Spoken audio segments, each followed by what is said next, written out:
don't get up yet. What happened? You were in a coma. Can you remember your name? No. Yes, I'm Tessa.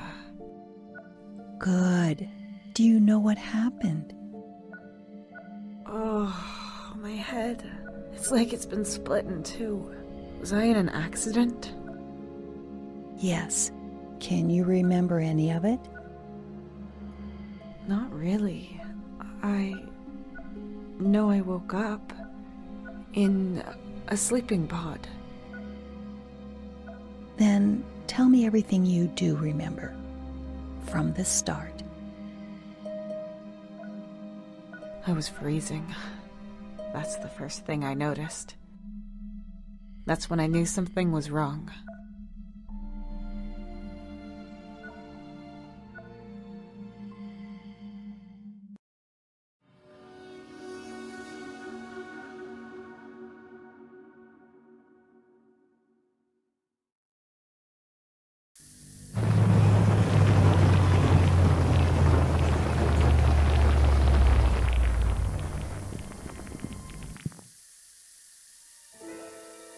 It's not reacting!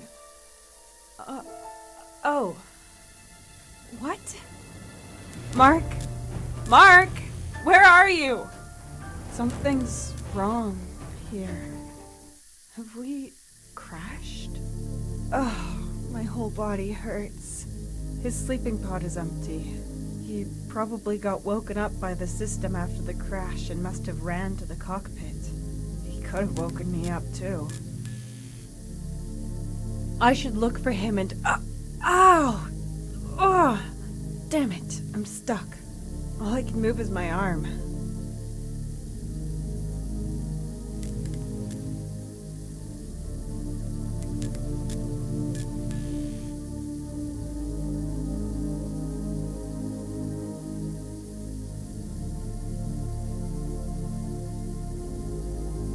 The opening mechanism is blocked. No way to get it to work. Great.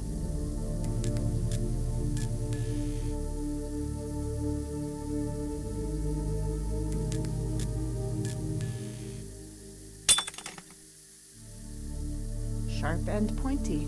I have to be careful with it.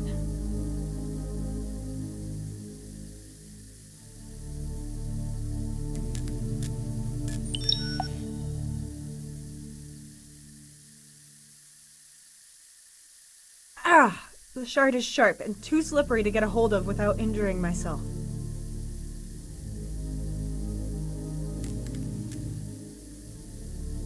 The cover is torn. I can see the foam padding. Pulled out a large piece.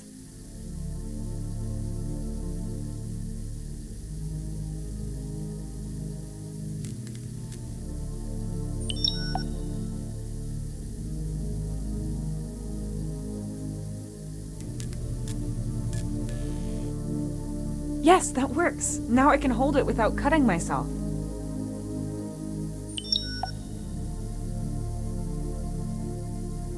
Come on, I have to get out of here. Finally.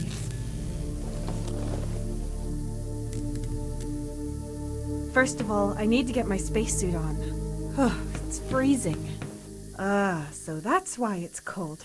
The nitrogen tubes have burst and are freezing everything. I'm definitely not dressed for the occasion.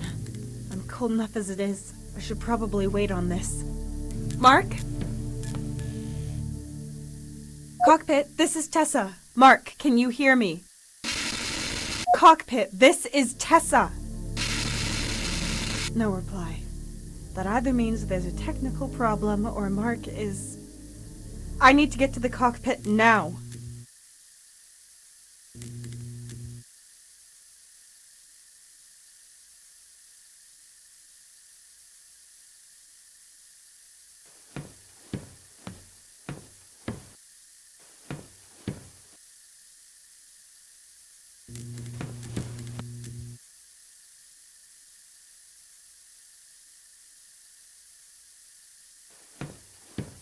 There's disinfectant inside that we have to use before going into cryosleep. Easily flammable. I should be glad if I didn't wake up as a human torch. Cockpit for Tessa. No reply from Mark. That's Mark's cryopod. Looks like it's intact and unharmed. But there's no sign of him. This pipe leads to a tank where cooling fluid is filtered. It must have burst in the crash. The sieve might be useful, even when it's taken apart.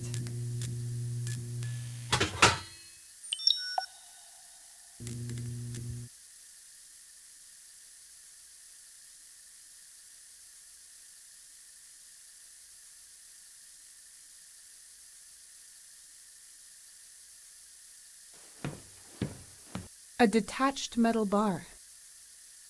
I can't reach it. Damn it. This is worse than I thought. Why did we crash? The guidance system should have been able to prevent it from happening. At least it's not smoking as much up here. Mark and I can fix this. I'm sure. We have to fix this. Mark? The cockpit is blocked by rubble. Maybe he's injured and trapped in there. At least that would explain why he isn't responding. Okay, Tessa. What to do? Maybe go at it from the outside? No nosy neighbors in sight, but I should put on the spacesuit as long as I can't be sure if there's any breathable air out there. It's in the locker next to the sleeping pods. This pipe transports nitrogen, which is freezing the locker from the back.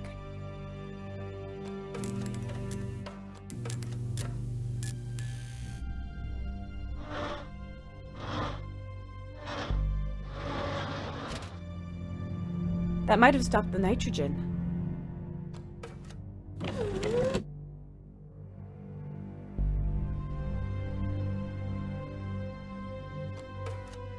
Damn, it's been exposed to the cold for too long. The ice is preventing me from opening it. It won't just thaw on its own.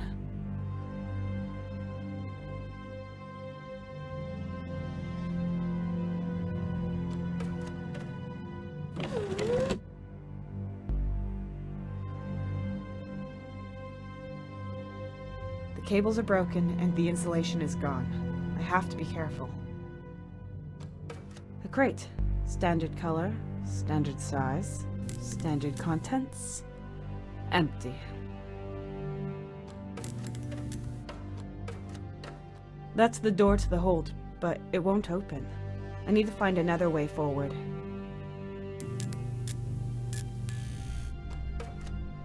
That's a lot of debris. There should be something there that I could use.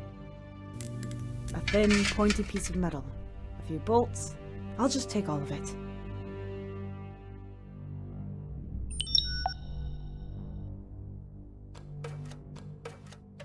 The card reader for the hold door. I need an ID card to use it.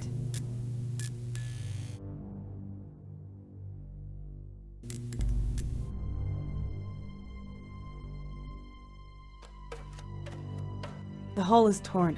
I can see the insulating foil, but I can't get it out.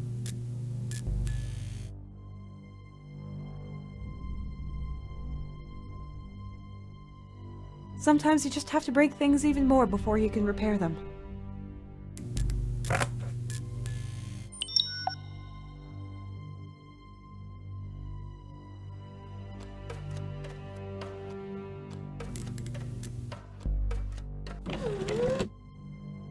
If I pull this lever, the stuff would pour out onto the ground.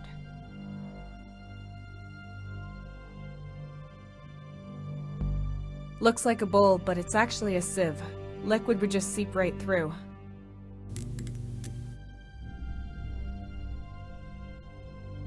Done! I've had to improvise a lot of bowls in the past few years, and I think this one is my second best.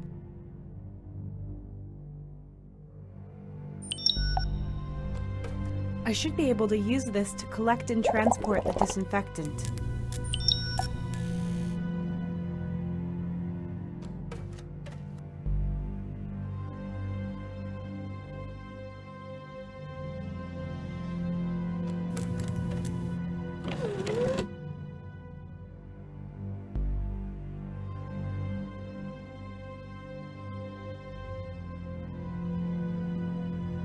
cables are broken and the insulation is gone.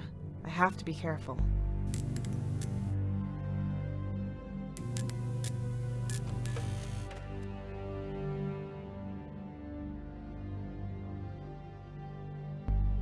Oh, that was easier than I expected. Finally, some heat. Almost too much heat. My eyes are burning.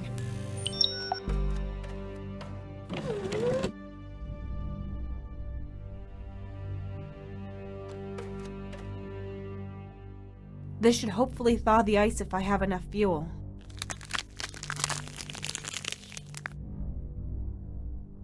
Ha! It's working!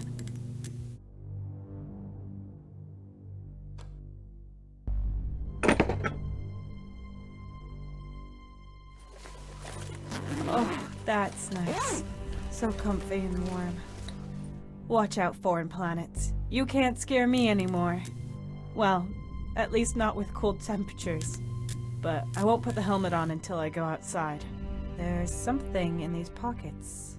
Keys, matches, and... our company's ID card. But the name on it is... Melissa Luna? Who's that? But that's definitely me in the picture. So, this company can send rockets through space, but then prints the wrong name on my ID card? No wonder we crashed if they can't even get that right. Before I start looking for Mark again, I should write down my experiences on my ID card's logbook. Well, IMC's accident protocol requires me to do so, and we've definitely had an accident. I'll just use this one.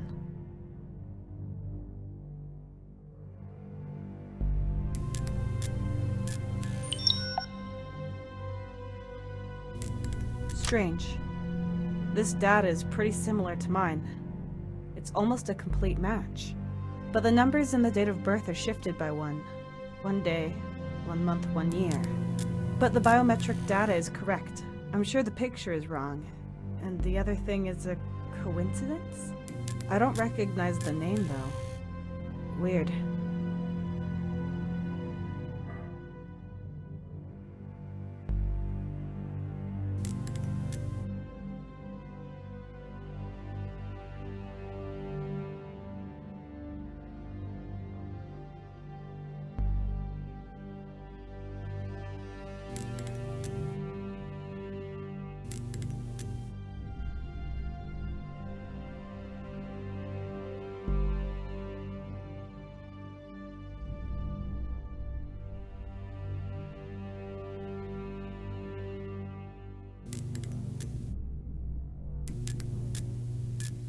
I shouldn't be wasting my time with this.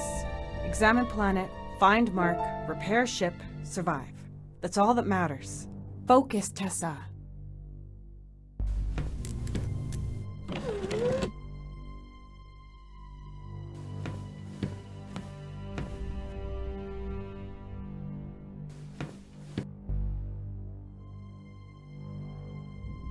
Access denied.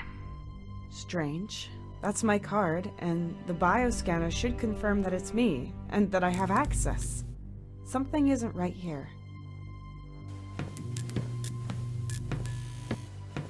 I'd better put on the helmet, just to be sure.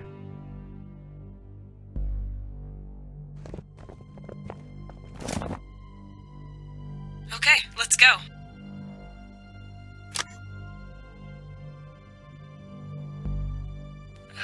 It's not reacting, but we have power. Where's the problem? There are wires hanging out. They might be jamming the energy supply. I need to insert the cables into the sockets to make the door work again. There's a lamp for each socket to show if it's receiving enough electricity.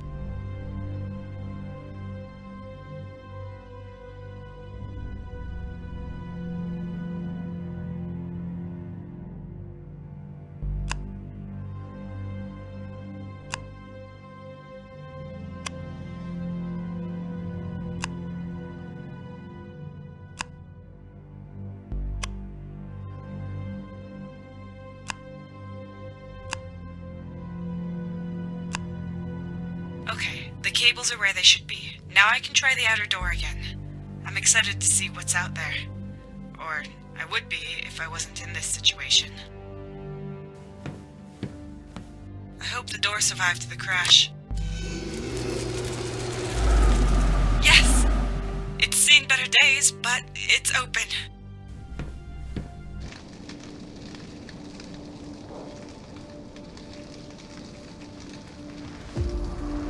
No. Oh, just barren rock. All gray and dead. I was hoping for a world thriving with interesting flora and fauna. That looks pretty bad. And here I was thinking we'd be able to fix it. Where even are we? Was this planet our destination, or did we go off course? And what even is our mission? My head is spinning. I can't even remember our mission. Must have been quite the crash.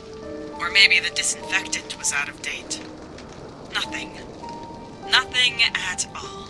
No buildings, lights, roads, just nothing. A barren wasteland. Maybe our mission was to explore a newly found, boring planet and collect samples. A planet like this one. I mean, foreign planets are always exciting, but under the circumstances. Oh, Mark! Of course! Nothing stirring in the cockpit, but he has to be there. Where else could he be? I need to get in there somehow.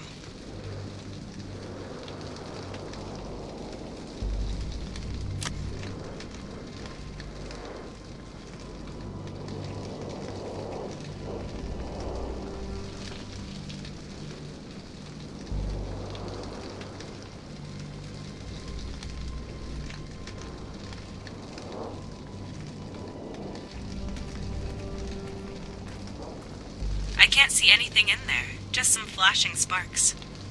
Mark has to be in there. This panel allows us to service the instruments behind it. The mechanism to open it is on the right.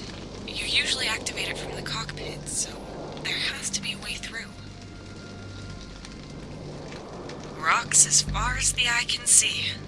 And some smoke, but that's probably just from the planet's volcanic activity. There seems to be plants over there. I can see something green. Some silver lining at least. That means there could be water, food, and maybe even life. The TAC-92's wreck. If I could only remember how it crashed. The TAC-92's wreck.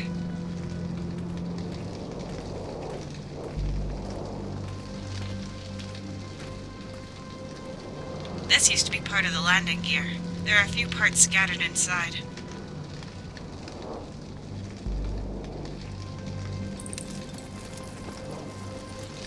A large hook that sealed the maintenance hatch during the flight. Must be pretty sturdy.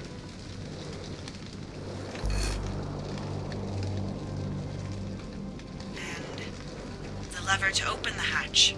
Both made from heat-proof ceramics.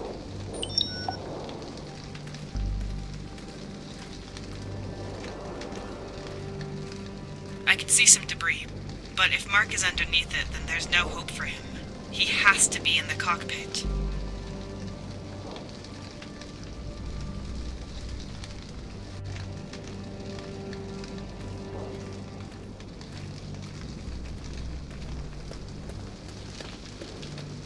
The cockpit's braces connecting it to the fuselage are still intact, as far as I can tell, but it's hanging to the side quite a bit.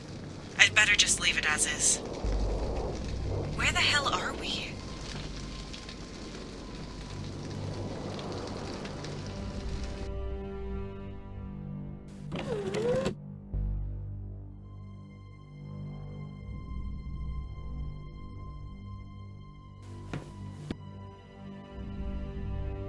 Yes, I can reach it with that.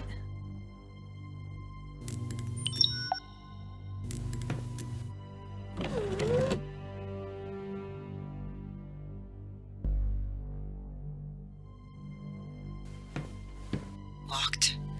You can see a lock at the front with an almost round keyhole.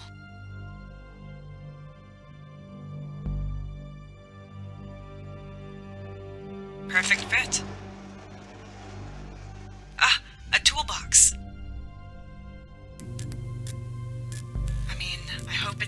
large packet with an interstellar radio device.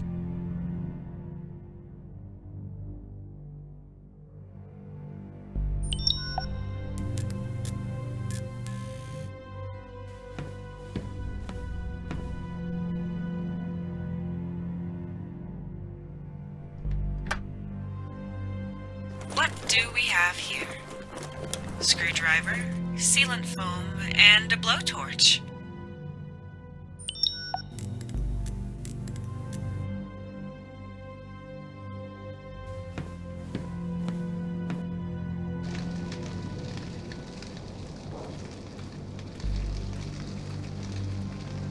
This panel allows us to service the instrument. The mechanism to open it is on the right. You usually activate it from the...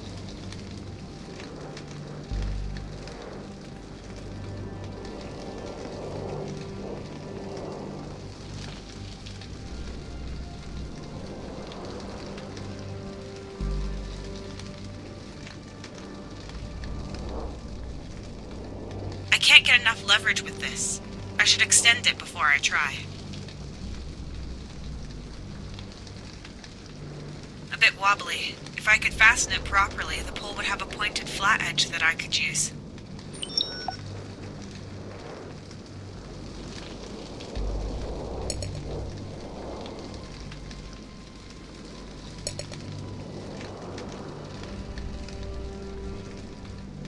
Even if I could reach it with this, it wouldn't fit inside the crack.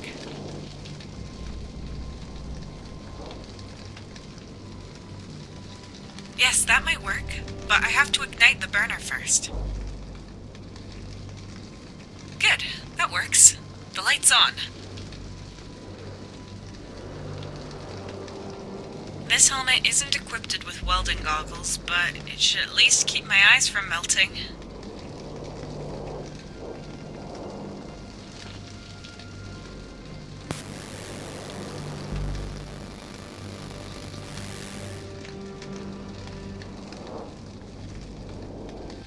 Not a bad weld seam for a beginner. I suppose Mark would say otherwise. Show off.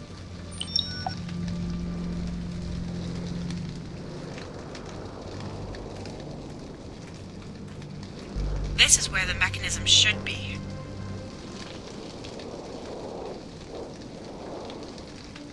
Come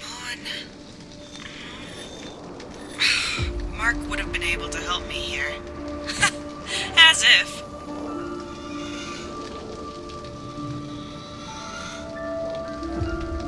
Yes, I knew it! There's a passage to the cockpit.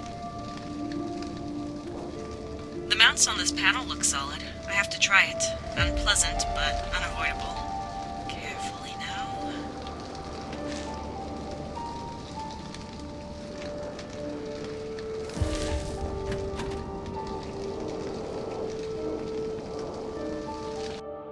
Mark!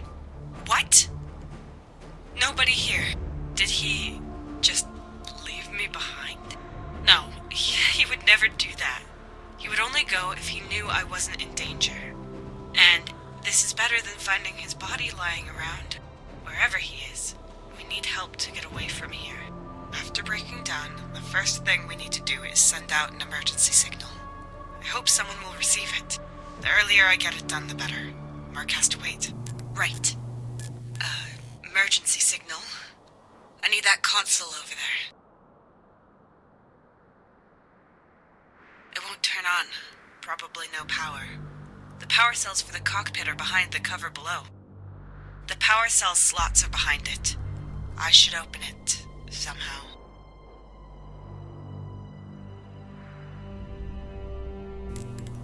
I can always count on my screwdriver. I don't believe it. The power cells are empty. Mark explained to me how to properly utilize any residual charge. All slots have to be filled, I remember that much. But I have to rearrange the cells.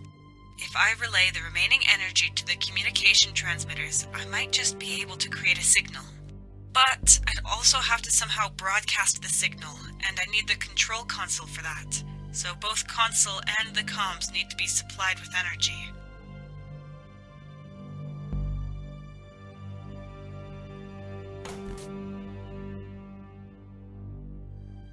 the symbol for the display, so the console's up here in the cockpit. It won't work as long as...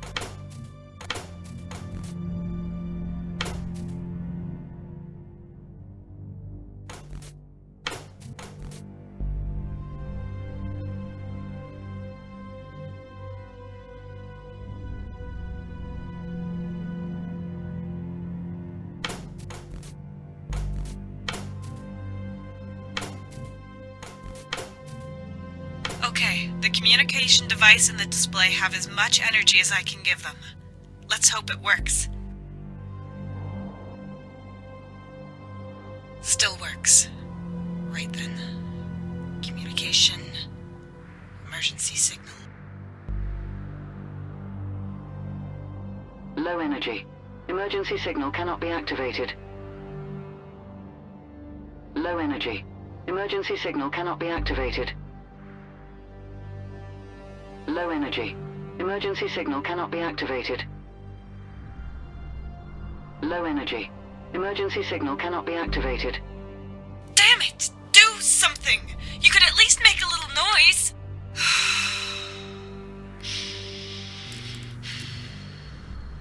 If only Mark was here. I need more power to send an emergency signal. Which means... power cells. There should be some in the hold. Mark's logbook. Didn't he take it with him? Or maybe he left it here on purpose so I could find his hints.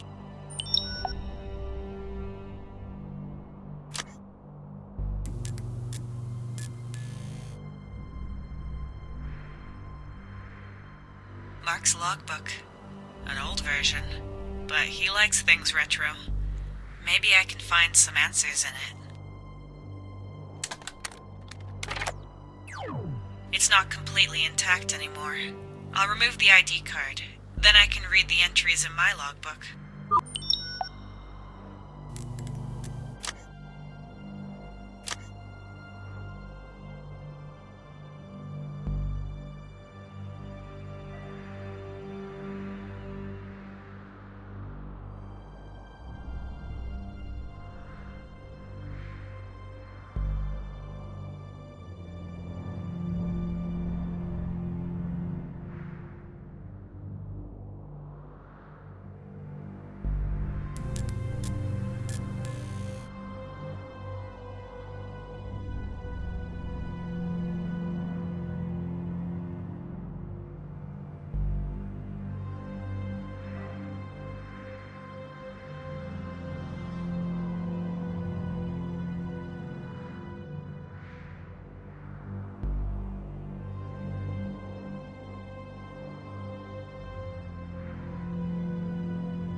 Let me down.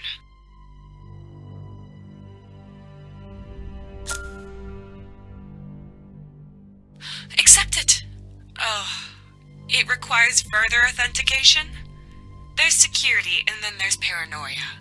I need the key code that Mark set.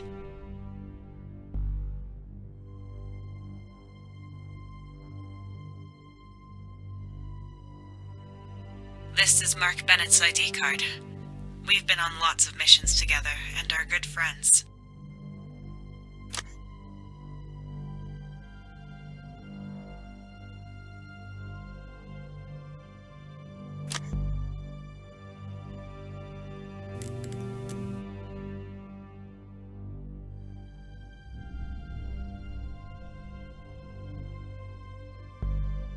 I need the key code that Mark sent.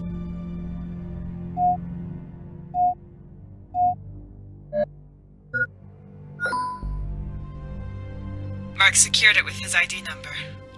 How can someone so forgetful fly a spaceship? I'm in! But what is all this stuff? I should stay away from it, but all the technical equipment is down there. Most importantly, the power cell. And with it, my only hope of sending out an emergency signal.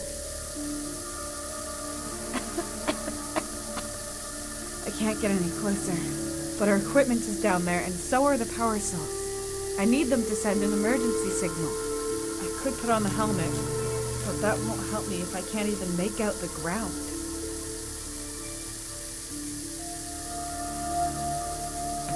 It won't work while the gas is coming out with this much force.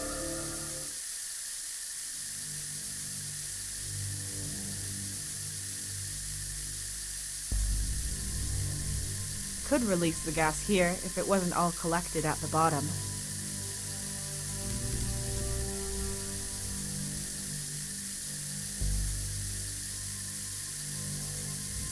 Carbon dioxide filtered out of the air is stored here and released whenever needed, and it's pretty heavy in concentration form. It might be able to push this smoke up.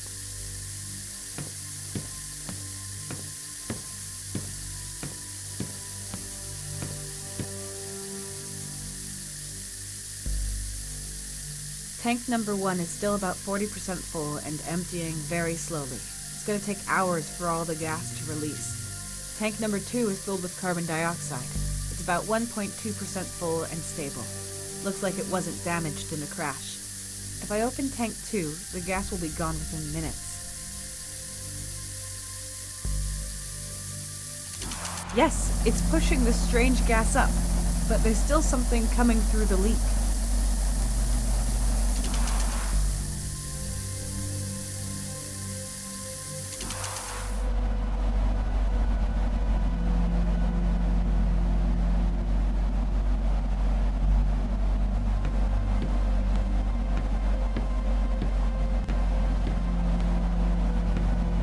Can't stop the gas from coming in.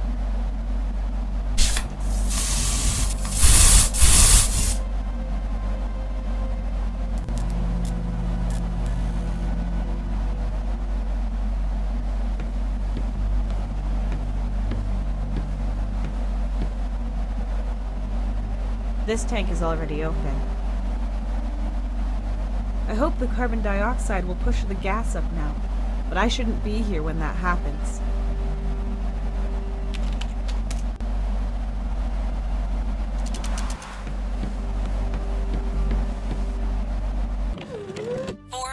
Should be enough. But after that, I need to ventilate the room well.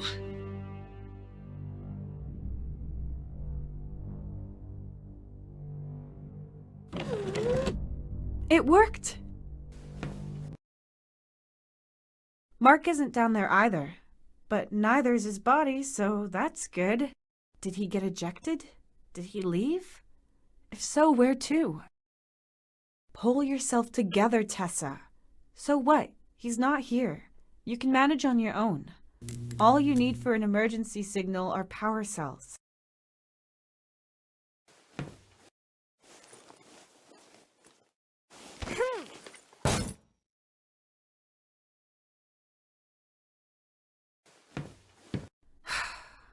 Okay, this is the last straw.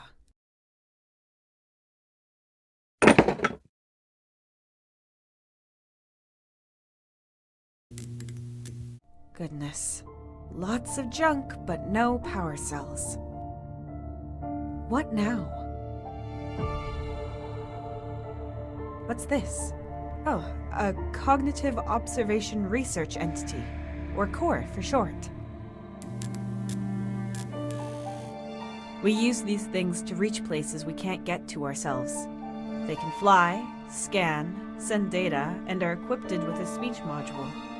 I need an ID card to activate the drone. Maybe it could help me out of this situation. And even if it can't, at least I'll have someone to talk to. Then I can complain to Core while I'm starving.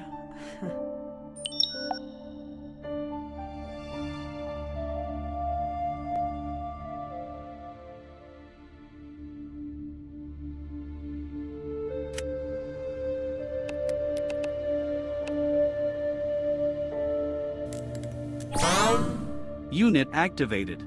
Assigned to Melissa Luna, Explorer. Good day.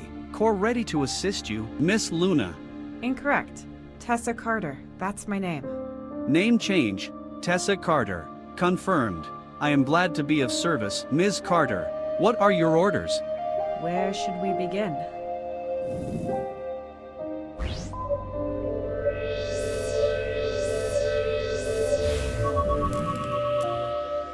Nine leaks, 4 hull breaches, 2 broken beams, 14. 1 broken spaceship, 1 survivor. Maybe 2. I hope so anyway. That's all that matters now. What is your primary objective, miss? For you to stop being so formal with me. Just call me Tessa. Of course, altering linguistic database, Tessa. Right. The next objective is to send out an emergency signal. But I can't do that without power cells, and I have to find Mark, so basically, if I want to get us out of this mess, I've solely got primary objectives. I do not have access to the ship's database. Who is Mark? Mark Bennett, about 30 years old, pilot and mechanic. We're the TAC 92's crew. Registered. What is the status of your immediate surroundings? Well, I have to take a closer look. My scanners could help in examining your surroundings. Good idea. Do that.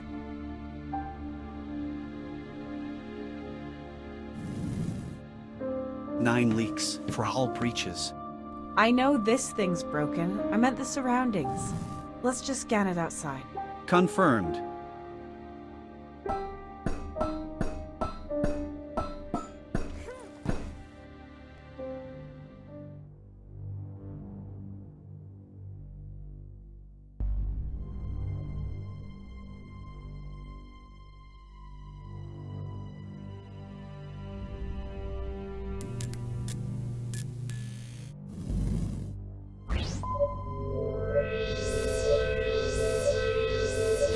The tanks have been emptied completely, and there is nothing of use in the crates.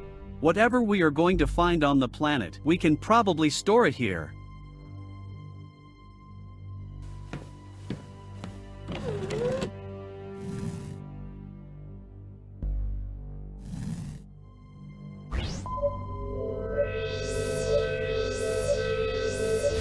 The cockpit is unstable and could break off. It will not, however, drag the rest of the ship down into the abyss with it.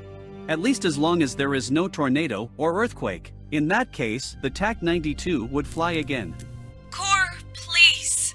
Until it would crash on the bottom of the chasm.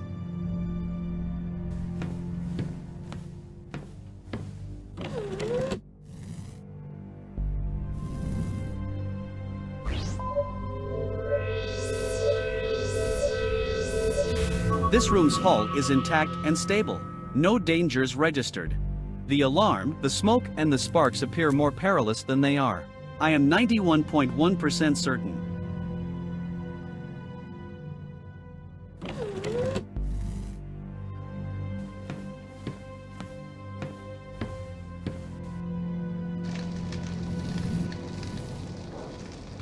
Analyzing atmosphere outside the ship.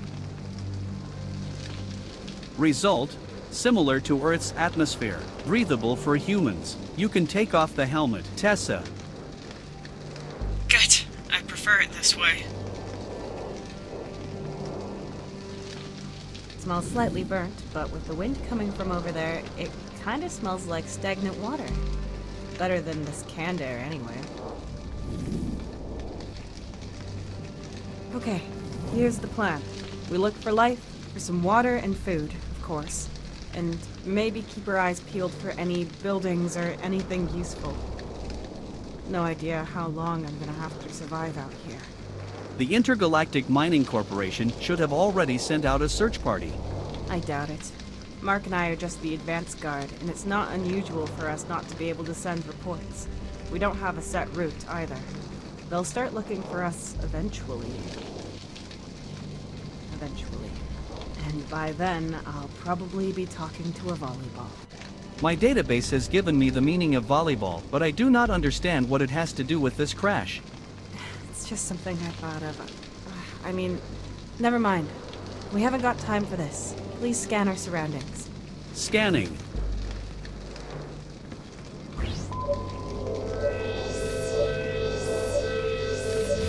Scan complete. Scan radius of about 400 meters. No signs of relevantly sized life forms. No artificial constructs or buildings. Relevantly sized? And what size is relevant to you? Anything bigger than a fully grown male Balinese toucan. A what? A male Balinese toucan. Their average size in all dimensions roughly represents that of the average-sized, fully grown earthen life form. You're joking, right? Statistics are not a joke. Well, that doesn't help me. Compare the data to something I know. No more than 8 letters. Equivalent to a medium-sized dog with a deviation of 0.9%. Equivalent to a chicken 49.9% larger than average. Equivalent to exactly 11 hedgehogs. To recap, a Balinese toucan is roughly the size of 1.5 chickens. Any more data? The environment is mostly comprised of stone. Water and simple flora can also be detected behind the landing zone. No signs of Mark? Damn. My mineral samples can wait. We should look for water and plants. New data! I am registering a weak but repeating radio signal. Where is it coming from? It originates from the planet's surface. The signature is inconclusive. Could it be coming from the Intergalactic Mining Corporation? The possibility of that lies at 29%. Can you locate it? I can only ascertain a rough direction. To interpolate a position, we would have to get closer. I guess I don't really have a choice. Let's see what's behind it. Maybe it's a distress signal from Mark.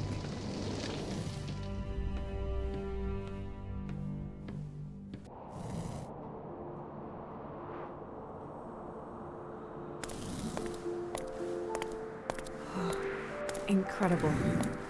I know why I love my job. Without it, I wouldn't be able to see things like this.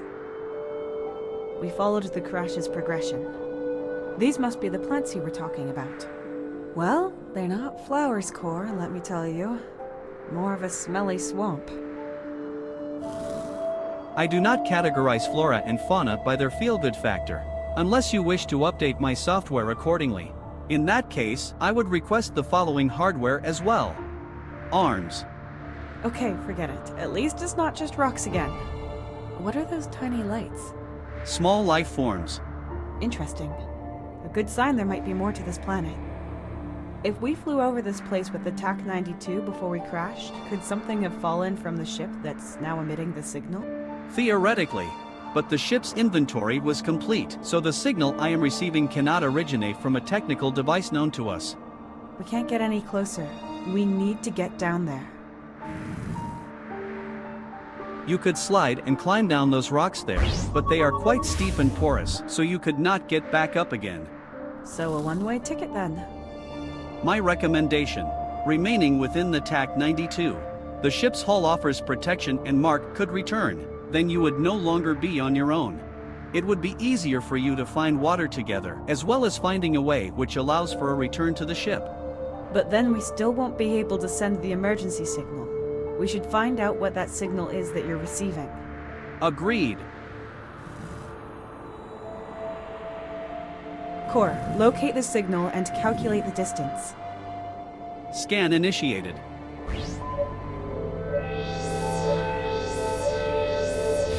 Signal detected. Calculating.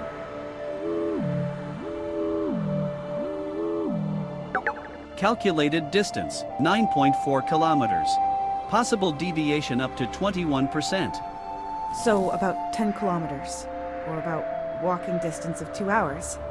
In the summer, with shorts, with an ice cream.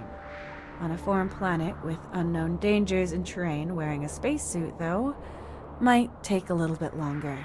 Including these factors, I calculate a walking time between 9 and 11 hours with a high probability of death. As long as we find something capable of sending a distress signal at the end, I even prefer some interesting trail over a yellow brick road. What is that? Cord, do you see that? Record. Confirm. A pulsating light. Recording started.